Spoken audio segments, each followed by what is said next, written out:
तो कैसे आप लोग, आशा करते हैं आप लोग अच्छे होंगे। आपको पता है कि जीडीएस की वैकेंसी साल में 2 बार निकलती है। एक बार आपका जनवरी में निकल चुका है, ठीक है, जनवरी 2026 में। और दूसरा जो आपका निकलेगा यहाँ पर अगस्त के लास्ट में, ठीक है, अगस्त 2026 में जो है आपको ग्रामीण डाक सेवक की वैकेंसी देखने को मिलेगी। और ये वैकेंसी कितने पोस्ट पर निकलेगी? ये जो वैकेंसी आपकी अगस्त में निकलेगी ये लगभग आपकी जो है मान के चलिए तो 40,000 पोस्ट पे निकलेगी। कितनी? 40,000 पोस्ट पे आपको वैकेंसी देखने को मिलेगी। ग्रामीण डाक सेवक में क्वालिफिकेशन क्या है मैं आपको बता देता हूँ। उससे पहले एक चीज़ मैं क्लियर कर दूँ कि आपके 10th का जो मार्कशीट होता है, ठीक है, 10th में जो आपके परसेंटेज होते हैं, मान लो कि आपने 70% लाया, 7% लाया या 80% लाया, तो उसी परसेंटेज पर सिलेक्शन होता है। क्लियर बता देते हैं वीडियो शुरू करने से पहले कि आप जीडीएस में फॉर्म भरते हो, 10th लेवल पे है, और 10th में जो आपका परसेंटेज होता है, आप मार्कशीट जो भी आपका मार्कशीट में मार्क्स आता है वो आप चाहते हो, उसी मार्क्स पर आपका सिलेक्शन होकर एक मेरिट लिस्ट आता है। इसमें कोई भी एग्जाम नहीं होता है, ठीक है, ये चीज़ मैं आपको पहले क्लियर कर देता हूँ। और ये गवर्नमेंट जॉब है, ये 60 साल तक आपका रहता है और 3 साल के बाद इसमें प्रमोशन भी मिलता है अच्छा खासा। ब्रांच पोस्ट मास्टर की सैलरी जो यहाँ 12,000 दिख रहा है, तो इसमें डीए जोड़ लो, सैलरी का आधा 6,000, तो टोटल 18,000 हो गया, ठीक है। इसी तरह इसमें 10,000 जो है डाक सेवक का, इसमें और 5,000 जोड़ लोगे तो स्टार्टिंग सैलरी 15,000 है। फिर 3 साल के बाद आपको जो है प्रमोशन का ऑप्शन मिलता है कि आप एज ए एमटीएस प्रमोट हो सकते हो। फिर आपका एसएससी एमटीएस वाला जो सैलरी होता है उसी तरह का सैलरी हो जाता है अगर आप प्रमोशन ले लेते हो। तो प्रमोशन नहीं लेते हो तो इसी तरह आपका बढ़ते बढ़ते जो है रिटायरमेंट तक 29,000 और डाक सेवक का 24,000 ऐसे करके जाता है। अब मेनली अगर बात करें एज लिमिट के बारे में, तो एज लिमिट इसमें 18 साल से लेकर 40 साल तक है। इसमें भी ओबीसी को 3 साल का छूट है और एससी एसटी को जो है 5 साल का छूट दिया गया है। तो एज लिमिट अच्छा खासा है, आपको चिंता करने की ज़रूरत नहीं है।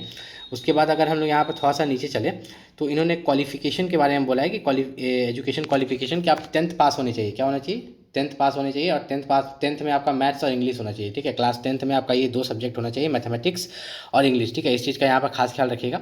उसके बाद हम लोग यहाँ पर थोड़ा सा नीचे चले तो इन्होंने डिज़ायरेबल में कुछ दिए हैं अदर क्वालिफिकेशंस कि आपको कंप्यूटर नॉलेज होना चाहिए। 2 तरह से हो सकता है। अगर आपने कंप्यूटर एज ए सब्जेक्ट पढ़ा है टेंथ में, ठीक है, तो आपको कंप्यूटर सर्टिफिकेट की जरूरत नहीं है। लेकिन क्लास 10th में कंप्यूटर एज ए सब्जेक्ट नहीं है तो आपको कंप्यूटर सर्टिफिकेट की जरूरत पड़ेगी, लेकिन अभी नहीं, फॉर्म भरते वक्त नहीं, डॉक्यूमेंट वेरिफिकेशन के समय जरूरत पड़ेगी, ठीक है।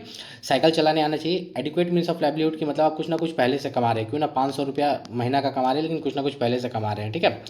तो यहाँ पर अब क्यों ऐसा क्यों बोला जाता है? क्योंकि आपका जो काम होता है इसमें टीआरसीए के हिसाब से, ठीक है, टीआरसीए के हिसाब से मतलब दिन भर में आपको 4 ही घंटा का काम रहता है और मैक्सिमम 5 घंटा का काम रहता है पोस्ट ऑफिस में, ठीक है। इस चीज़ का खास ख्याल रखिएगा। इसलिए लोग बोलते हैं कि आपके पास कोई कमाने का अलग भी जरिया है क्या? नहीं भी है तो कोई दिक्कत है नहीं, ये अदर क्वालिफिकेशंस में आते हैं।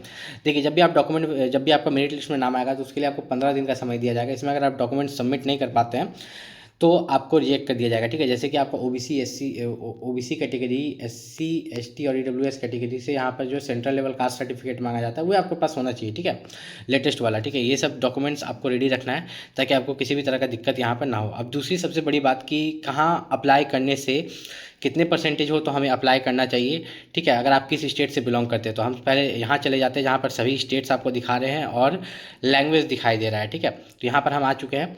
तो देखिए, मैं आपको क्लियर बोल दूंगा बिना आपका समय वेस्ट किए। अगर आप आंध्र प्रदेश से हैं जहाँ तेलुगु बोला जाता है, असम से हैं जहाँ असामीज बोला जाता है, ठीक है, ठीक है, और थोड़ा सा नीचे चलते हैं, गुजरात से है जहाँ गुजराती बोला जाता है, मतलब हिंदी छोड़ के अगर अदर भाषा बोला जाता है तो वहाँ पर अगर आपके क्लास 10th में 70% है या 70% से ऊपर है तो आप जरूर फॉर्म अप्लाई कीजिएगा, आपके सिलेक्शन के चांसेस है। लेकिन यहाँ पर भी इस बार जो सिलेक्शन हुआ है आपका मान के चलिए तो 80 के आसपास ही हुआ है, ठीक। लेकिन पिछले साल के रिकॉर्ड के हिसाब से हम बता सकते हैं, पिछले 2-3 साल के रिकॉर्ड के हिसाब से कि 70% तक भी जाता है, ठीक।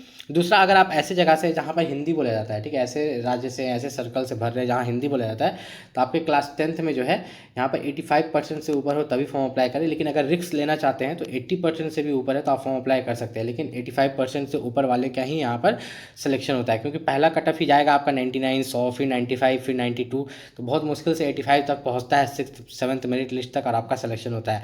तो अगर आप भी जीडीएस के लिए फॉर्म भरने वाले हैं, कोई भी डाउट है नीचे कमेंट करके पूछ सकते हैं। नेक्स्ट वीडियो में जो है मैं आपका डाउट क्लियर कर दूंगा।